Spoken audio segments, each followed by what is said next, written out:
Hello and welcome to another video. Today I'll be showing you guys another beautiful portfolio landing page which is made in React.js. We also did deployment in this project as well. So basically this is the nav bar. It also had a dark theme as well as light theme, but the client did not wanted it, so we removed it.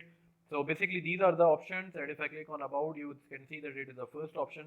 But if I will click on publication in a second, but you can see here is a picture, the name, the university, and as well as these buttons, which you can see the details, research interest, education. It is basically a CV but in a web app form.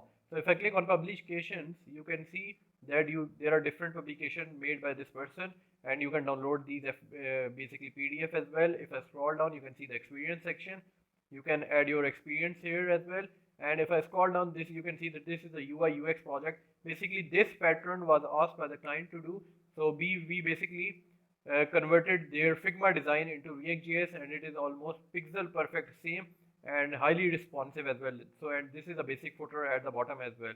So basically this is a portfolio landing page. You can also say that it is a CV but in a website form.